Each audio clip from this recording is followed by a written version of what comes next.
কিছুদিন আগে আমরা ফ্যামিলি মেম্বাররা মিলে গিয়েছিলাম ব্যালডি মাউন্টেন রিসোর্টে। এটি মূলত ক্যালিফোর্নিয়ার একটি পপুলার জায়গা যা এলএ শহর থেকে খুবই কাছে অবস্থিত।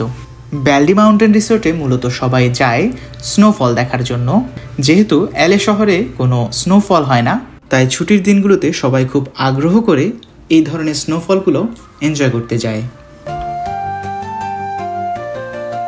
সো শহর থেকে বেরিয়ে পাহাড়ি আঁকাবাঁকা রাস্তা ধরে আমরা এগিয়ে যাচ্ছি আমাদের ডেস্টিনেশন ব্যালডি মাউন্টেন রিসোর্টের দিকে। রিসোর্টের কাছাকাছি পৌঁছাতেই আমাদের চোখে পড়ে দূরের বরফে ঢাকা পর্বতমালা। এখানে মূলত ধূসর এবং ছাই বর্ণের যে পাহাড়গুলো দেখা যাচ্ছে তা হলো কিছুদিন আগে লস অ্যাঞ্জেলসে দাবানলে ক্ষতিগ্রস্ত যে পাহাড়গুলি সেগুলোর এক অংশ। প্রায় 1.5 ঘন্টা ড্রাইভ করার পর আমরা পৌঁছে যাই আমাদের ডেস্টিনেশনে। গিয়েই দেখি অনেক লম্বা লাইন। আজকে ছুটির দিন হওয়ায় অনেকেই এখানে বেড়াতে এসেছে। জনপ্রতি প্রায় $44 পে করে আমরা অবশেষে লম্বা লাইন পেরিয়ে আমাদের টিকিটসগুলো কালেক্ট করি। এই লাইনে দাঁড়িয়ে রেজিস্ট্রেশন প্রসেসের মধ্যে দিয়ে টিকিট কালেক্ট করতে হয়। একটু সামনে এগিয়ে যেতেই চোখে পড়ে ক্যাবেল রাইড, যার মাধ্যমেই ট্যুরিস্টরা নিচ থেকে একেবারে পাহাড়ের চূড়ায় উঠতে পারে।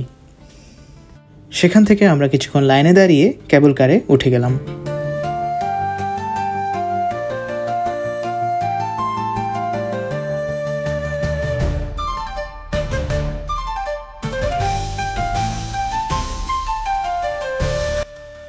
চারপাশে যে গাছগুলো দেখা যাচ্ছে সেগুলো হলো জশুয়া ট্রি। আমেরিকাকে বলা হয় ল্যান্ড অফ জশুয়া ট্রি। এটি মূলত জশুয়া বৃক্ষের দেশ। পৃথিবীতে যত জশুয়া ট্রি দেখা যায় তার সব থেকে বেশি দেখা যায় আমেরিকাতে। দূরে দেখা যাচ্ছে কিছু মানুষ পায়ে হেঁটে পাহাড়ের উপরে উঠছিল। যারা মূলত হাইকিং এবং অ্যাডভেঞ্চার পছন্দ করে তাদের জন্যই মূলত এই ব্যবস্থা। দেখতে দেখতে আমরা পৌঁছে গেলাম পাহাড়ের সবচেয়ে উপরে।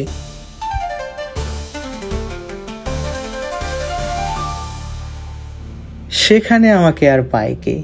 যতক্ষণ সেখানে ছিলাম পুরো সময়টা আমি এনজয় করছি।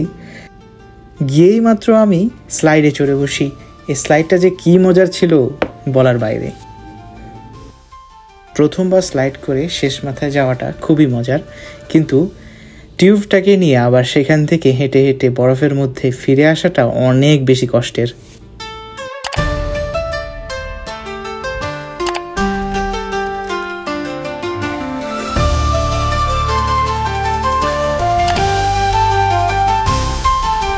যাই হোক, 2-3 বার স্লাইড করার পর আমরা হাঁপাই যাই।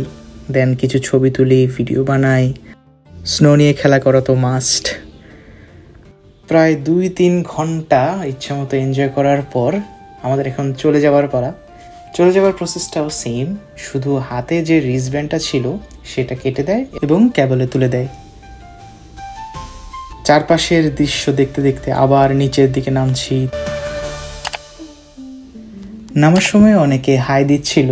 মূলত আজকে সবাই একটু ফান মুডেই থাকে, কারণ আজকে হচ্ছে তাদের হলিডে বা সানডে।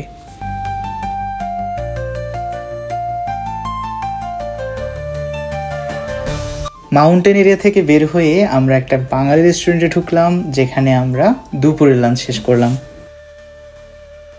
লাঞ্চ শেষে এবার বাড়ি ফেরার পালা। আজকের ভিডিও ছিল এতটুকুই। দেখা হচ্ছে পরের কোনো ভিডিওতে। Bye bye.